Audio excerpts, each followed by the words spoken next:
My name is Juliette Vaughn. I'm 35 years old, and what I'm about to share with you is not just another office horror story. It's the twisted truth of how my boss nearly destroyed my life and how I made sure she paid for it. I had been working at an upscale marketing firm in the city for almost 7 years, dedicating long nights, weekends, and everything. I had to make sure the company grew, but the moment Victoria Lang, my new boss, took over as director, everything changed. She was beautiful, ruthless, and carried herself like she owned not just the office but every soul inside it. From the start, she singled me out. At first, it was little things: discrediting me in meetings, stealing credit for my ideas, and making me redo reports that were already flawless. But soon her obsession with breaking me grew darker. She'd make comments about how I dressed, how I looked too plain for leadership, and how someone like me would never rise higher than being her shadow. What no one knew, not even my closest friends, was that Victoria's cruelty didn't stop at work. She began following me, showing up at places I went after hours, leaving cryptic notes in my apartment mailbox. Even though I never gave her my address, I started hearing footsteps in my hallway at night, doors creaking open when I swore I had locked them. At first, I thought I was imagining things, just stress getting to me, but then I found something chilling. A framed photo on my nightstand that I had never put there. It was of me taken while I was asleep in my own bed. That's when I realized Victoria wasn't just a toxic boss, she was stalking me. My nightmare wasn't just inside the office walls anymore. It had followed me home, and as much as I wanted to run, I knew one thing for certain: if I didn't fight back, I wouldn't survive. Day after I discovered that photo of myself asleep, I could barely breathe in the office. Every time Victoria walked past my desk, I felt my skin crawl.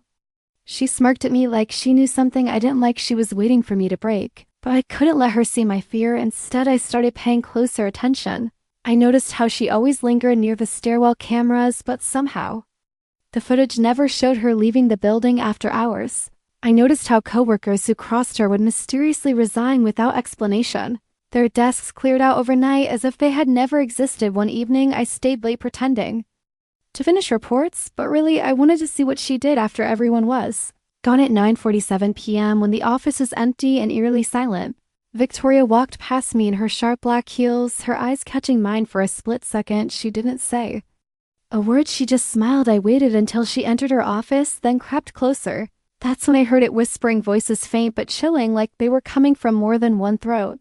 My hand trembled as I leaned toward the door, and suddenly it slammed shut on its own. My heart nearly burst through my chest. When I ran back to my desk, something was waiting for me.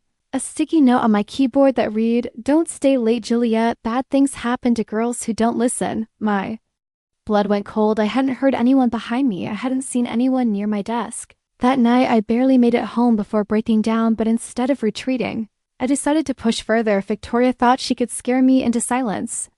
She was wrong. I started digging through old company files, accessing archives no one bothered to check anymore. That's when I stumbled onto something disturbing. 3 employees, all women, had gone missing over the last decade, and each of them had worked directly under Victoria. None of their cases were ever solved.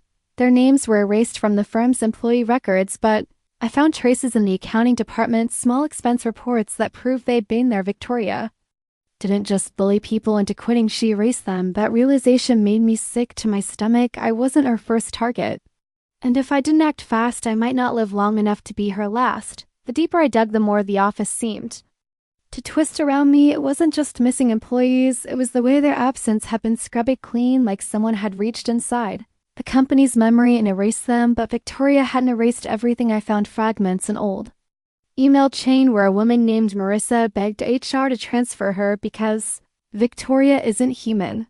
A torn memo in the storage room with handwriting that said, "The whispers follow me home." Each piece left my stomach hollow, but instead of running, I grew obsessed. I needed to know what Victoria was hiding, so I set a trap. One Friday night, I stayed behind after everyone left. I left my coat and bag at my desk so it looked like I was still working, but I crouched in the dark corner of the records room with my phone camera ready. Hours passed. The building's hum fell into silence. Then I heard the click of heels. Victoria. I peeked through the slats of the shelf, and what I saw made my blood curdle. She wasn't alone. A shape moved with her, something tall, shadowy, and wrong. It clung to her back like a living shadow, its fingers curling around her arms and neck, whispering into her ear. And she wasn't just listening, she was answering. Her voice split into 2 tones, one hers and one inhuman. I covered my mouth to keep from screaming, my phone recording every second. But suddenly her head snapped toward me. Her eyes glowed faintly in the dark like hot coals. She smiled and said, "Curiosity suits you, Juliette, but it won't save you." The shadow detached from her, stretching toward the records room like liquid smoke. I bolted, heart hammering, stumbling into the stairwell, clutching my phone like a weapon, but when I checked the footage later at home, everything was gone. My camera roll showed nothing but blackness. No Victoria, no shadow, just me, terrified and shaking. That's when I realized Victoria's power wasn't just intimidation. She could bend reality itself, erase evidence, rewrite the truth until no one questioned her. If she wanted me gone, she'd make the world forget I ever existed. But she made one mistake in the terror of fleeing. I grabbed the torn memo from the floor, the one warning about the whispers, and on the back of it written faintly in faded ink was an address. It wasn't a company office, it was a house on the outskirts of town. Maybe whoever wrote it had known the truth. Maybe they hadn't survived to tell it. But if I wanted answers, if I wanted to fight back before Victoria consumed me the way she'd consumed the others, I knew I'd have to go there, and whatever was waiting it would either break me or give me the weapon I needed to destroy her. The house on the outskirts wasn't abandoned, it was forgotten.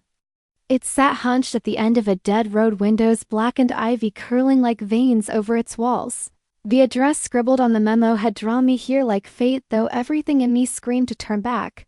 Still, I pushed forward because if I didn't, Victoria would erase me next, and no one would ever know I'd existed. The door groaned open as if it had been waiting, and inside I found a shrine of horrors. Photographs, hundreds of them, lined the walls.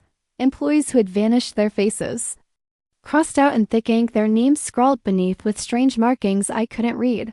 In the center of the room sat a desk stacked with ledgers, and in them a record of each disappearance. I recognized Marissa, I recognized others. They weren't tired, they weren't missing, they'd been sacrificed. A sudden draft whispered through the room and my skin prickled. I wasn't alone. Behind me, her voice coiled like smoke. "You've gone too far, Juliette." Victoria stepped out of the shadows.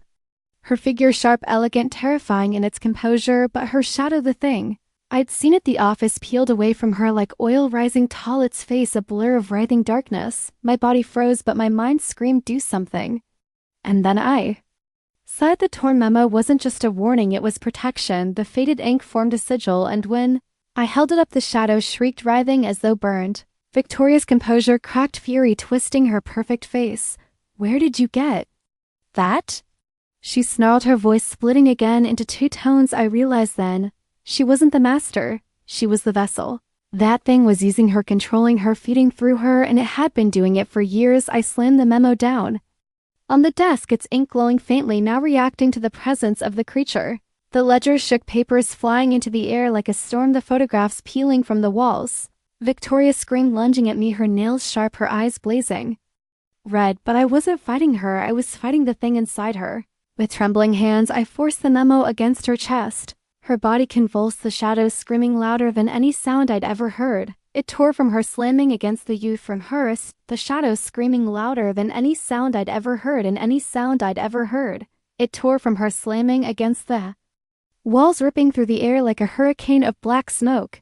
And then silence. Victoria collapsed to the floor, unconscious, her body small and fragile without the shadow consuming her. The house groaned as if exhaling, the photographs fluttering to the ground, names and faces fading into dust. I stumbled out, clutching the now blank memo, my lungs burning, my legs weak. By the time the police arrived, summoned by a 911 call, I barely remembered making. The house was empty, Victoria gone, the ledgers nothing but ash. They found nothing, no proof, no victims, just me shaking and broken, swearing I'd seen the truth. No one believed me, no one ever would.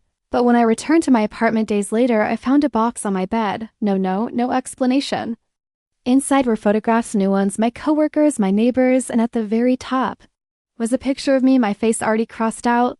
That's when I understood I hadn't destroyed the shadow, I had only freed it, and now it was hunting me.